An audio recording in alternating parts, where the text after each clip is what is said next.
नमस्ते बच्चों। 12वां पाठ था 12 वह था दुमदुमा गांव के बच्चे। वह आपने अच्छी तरह से समझ लिया, आपने भी घर में अभ्यास कर लिया होगा। अब देखो, यह है स्वच्छता लक्षण। हमारा 13वां पाठ है, वह है स्वच्छता। तो स्वच्छता के लिए तो हम बहुत जागरूक हैं।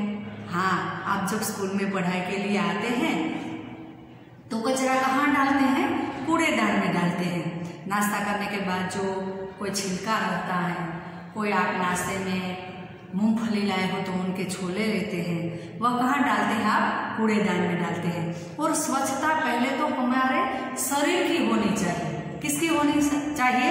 शरीर की। हमारा पहला शरीर स्वच्छ रहेगा तो हमारा मन भी स्वच्छ रहेगा।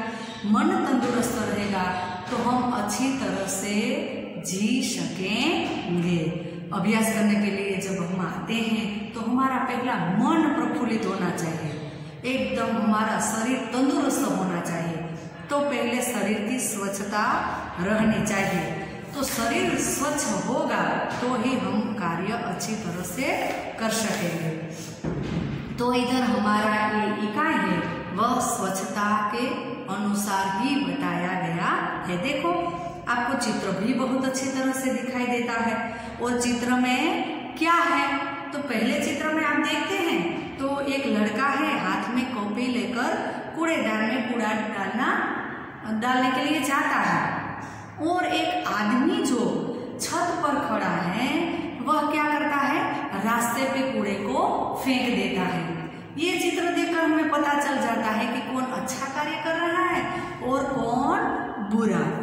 तो स्वच्छता और स्वास्थ्य का घनिष्ठ संबंध है। स्वच्छता के अभाव में गंदगी फैलती है। गंदगी रोगों की जड़ है। हाँ, जो हम गंदगी करेंगे तो फिर क्या हो जाएगा? तो हमारा शरीर भी तंदुरुस्त रहेगा नहीं और रोग है वह फैला रहेगा। यदि हम स्वच्छता संबंधी सतर्कता यानी जागरूकता रखेंगे और उचित स्थान पर ही कूड़ा डालेंगे तो स्वच्छ जगत और सुंदर जगत का निर्माण कर सकते हैं। और हम अकेले ही स्वच्छता के बारे में नहीं, लेकिन हमारे घर के पूरे परिवार के लोग स्वच्छता के लिए जागरूक होना जरूरी है। साथ ही स्वच्छ भी रह सकते हैं। जो आसपास में जो हम स्वच्छता रखेंगे तो हमारा घर भी स्वच्छ रहेगा, हमारा शरीर, हमारा मन भी तंदुरुस्त और स्वच्छ रहेगा। तो स्वच्छता के बारे में तो अपने आप ही स्वच्छता रखनी चाहिए, क्योंकि हमारा घर, हमारा शरीर, हमारे कपड़े, हमारी बैग, हमारा होमवर्क की कॉपी, हमारा पाठ्य पुस्तक, ये सारी स्वच्छता हम खुद रखेंगे। अब तो बड़े हो गए, कक्षा 5 में आप पढ़ाई करते हैं तो खुद का कार्य खुद कर लेना चाहिए। तो स्वच्छता भी हमारे बैग की भी रखनी चाहिए, हमारी कॉपी में होमवर्क भी अच्छी तरह से लिखना चाहिए। यह भी एक स्वच्छता ही है। तो हम यह स्वच्छता के बारे में जो दिया गया इकाई है वह हम पढ़ते हैं। एक दिन अजय ने मोहन को अपने जन्मदिन पर बुलाया। क्या किया? अपना जो जन्मदिन था उस पर उसने बुलाया। मोहन ने उसे उपहार में देने के लिए कहानियों की एक पुस्तक खरीदी। मोहन ने अपने मित्र को जन्मदिन की भेंट पर क्या दिया गया? एक अच्छी तरह से कहानी वाली जो किताब है ना, कहानी वाली जो पुस्तक है वह खरीदकर उसने अपने जन्मदिन पर भेंट में दी। उसे रंगीन कागज में लपेटा और अजय के घर चल पड़ा। वह रंगीन कागज पर लपेट लिया और वह भेंट देने के लिए जा रहा था। कहाँ जा रहा था? अजय के घर पर चल पड़ा। जैसे ही मोहन अजय की गली में पहुंचा, उसके ऊपर केले का एक छिलका आ गिरा। जो ये जा रहा था तो मोहन अजय की गली में जब पहुंचा तो उनके ऊपर से आप देख रहे हैं चित्र में कोई एक केले का छिलका आदमी है वह डाल रहा था। छी छी, कितनी बुरी आदत है। सड़क पर छिलका फेंकना। लड़का क्या बोला? ओह छी छी, कितनी बुरी आदत है, ऐसे ही केले के छिलके को नीचे फेंकते हैं, रास्ते पर फेंक देते हैं। मोहन ने मन में सोचा। उसने छिलका उठाया और इधर उधर देखा। मोहन ने क्या किया? छिलका किसने फेंका? ऐसे उसने ऐसे उधर इधर देख लिया।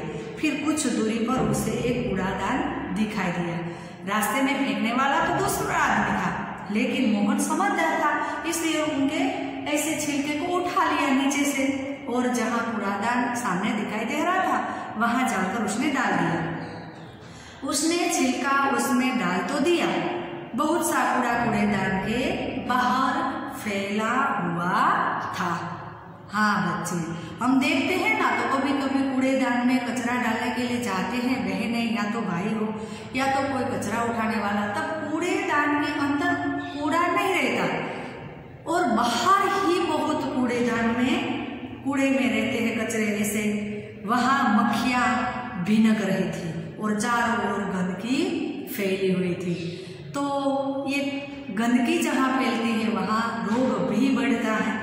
तो ये मोहन ने भी देखा कि कूड़ेदान में कचरा है ही नहीं, बाहर है और वहाँ गंदगी के बारे ऐसे गंध आ रही थी और मक्खियां भी वहाँ उड़ रही थी। कुछ और आगे बढ़ा तो मोहन को बड़ी बदबू आई। हाँ, जहाँ ऐसा गंदगी वाला इलाका रहता है, गंदगी वाला कूड़ेदान का जो थैला रहता है, तो वहाँ बहुत गंदगी फैली रहती है। तो मोहन को भी ऐसी ही गंदी बदबू आई। उसने देखा कि नालियों में कूड़े के कारण पानी रुका हुआ है।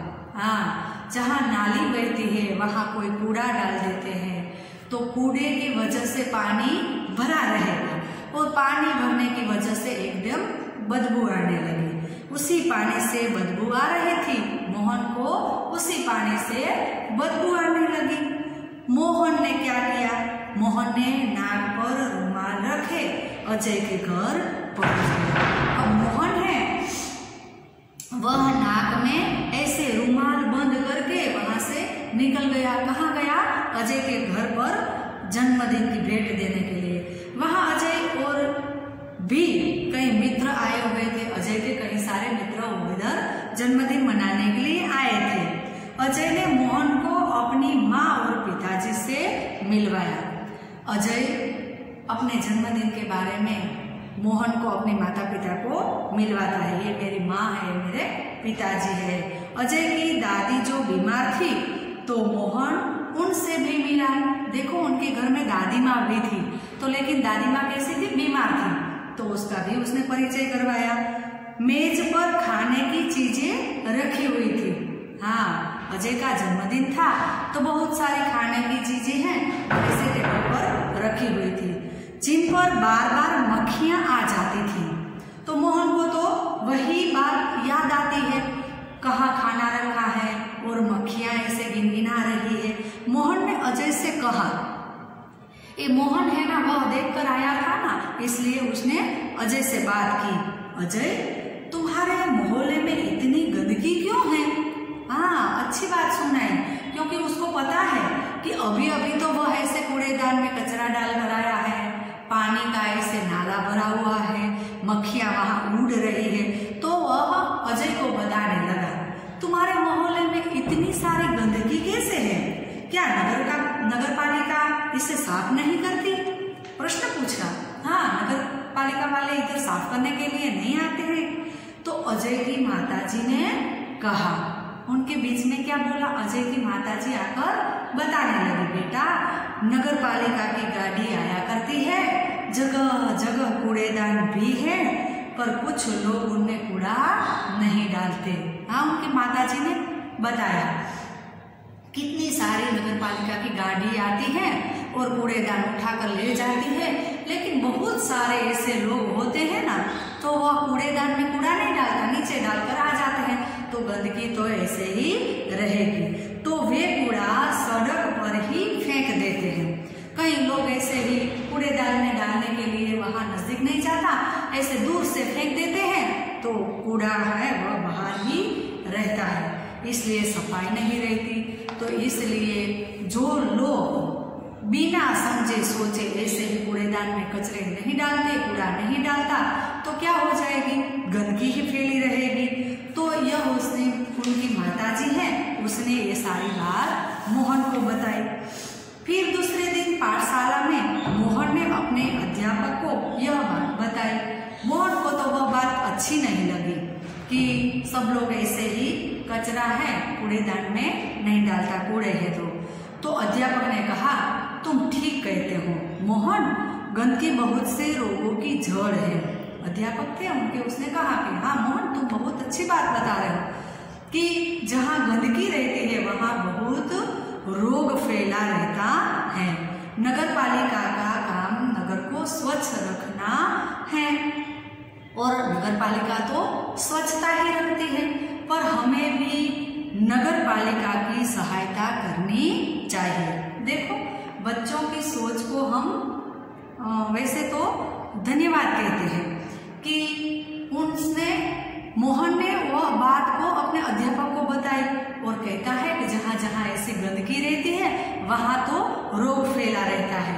तो नगर पालिका तो बार बार कचरा उठाने के लिए आ जाती है, लेकिन ऐसे लोग रोज ऐसी गंदगी करके बाहर ही कूड़े डालते हैं।